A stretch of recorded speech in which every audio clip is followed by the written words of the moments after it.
सुनील की एक पत्नी थी जो बहुत ज्यादा बोलती थी। उसकी लगातार बोलने की आदत से सुनील बेहद परेशान रहता था।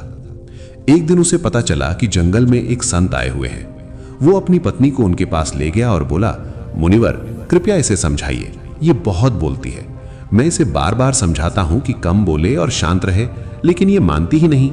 इसकी वजह से अक्सर घर में झगड़े होते रहते हैं। संत मुस्कुराए और बोले, मैं तुम्हें एक कथा के माध्यम से समझाता हूं। मेरे गुरु के आश्रम में एक शिष्य था जो बहुत बोलता था। वो हर समय इधर उधर की बातें करता रहता था और कभी शांत नहीं बैठता था। जब वो भिक्षा लेने जाता तो हर घर से कोई नई कहानी लेकर आता और आश्रम में सबको सुनाता। वो एक शिष्य की दूसरे से बुराई करता, चुगली करता और खुद को अच्छा दिखाने की कोशिश करता। अपनी ही तारीफ करता रहता और हमेशा गुरु के सामने खुद को सबसे बुद्धिमान साबित करने में लगा रहता। वो खुद को बाकी शिष्यों से श्रेष्ठ मानता था। उसका कहना था कि वो एक अमीर परिवार से है, अगर चाहता तो आराम की जिंदगी जी सकता था, लेकिन उसने सब छोड़कर ज्ञान की खोज के लिए ये जीवन चुना है। एक दिन गुरु ने सभी शिष्यों को बुलाया और कहा, आप सबको 1 महीने के लिए कोई ना कोई संकल्प लेना होगा। इससे आपकी इच्छा शक्ति मजबूत होगी और आत्मबल बढ़ेगा। अगर किसी का संकल्प बीच में टूट जाए तो वो अपनी पुरानी दिनचर्या में लौट सकता है।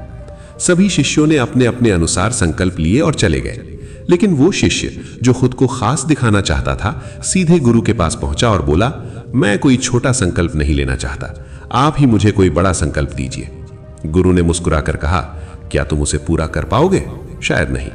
शिष्य ने कहा, गुरुदेव, आप जो भी कहेंगे मैं जरूर पूरा करूंगा। गुरु बोले, ठीक है, तो तुम 1 महीने तक मौन रहो, एक शब्द भी मत बोलना।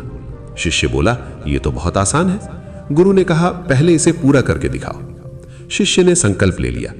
पहले दिन तो वो किसी तरह चुप रहा, लेकिन दूसरे दिन से उसे कठिनाई होने लगी। तीसरे दिन बेचैनी बढ़ गई और चौथे दिन वो अंदर से घबराने लगा।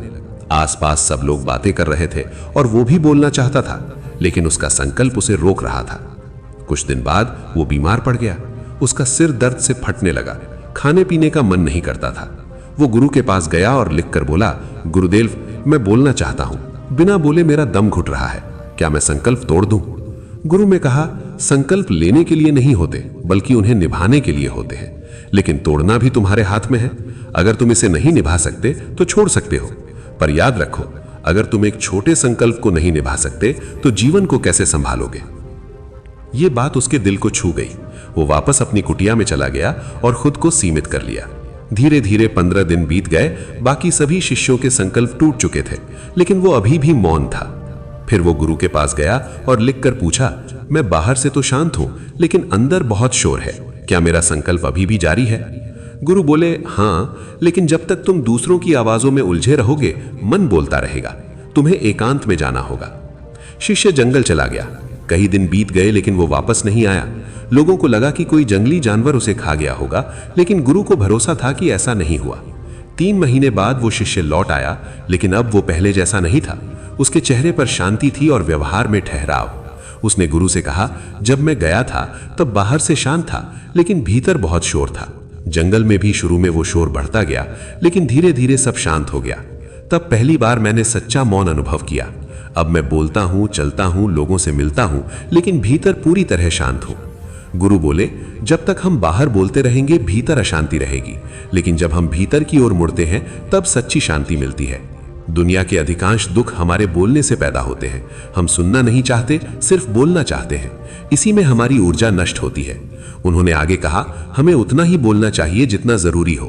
व्यर्थ का बोलना ऊर्जा की बर्बादी है। अगर भीतर की यात्रा करनी है तो शब्दों को सीमित करना होगा। इस पूरी कथा से यही सीख मिलती है कि अनावश्यक बोलना हमारे जीवन की शांति को खत्म कर देता है।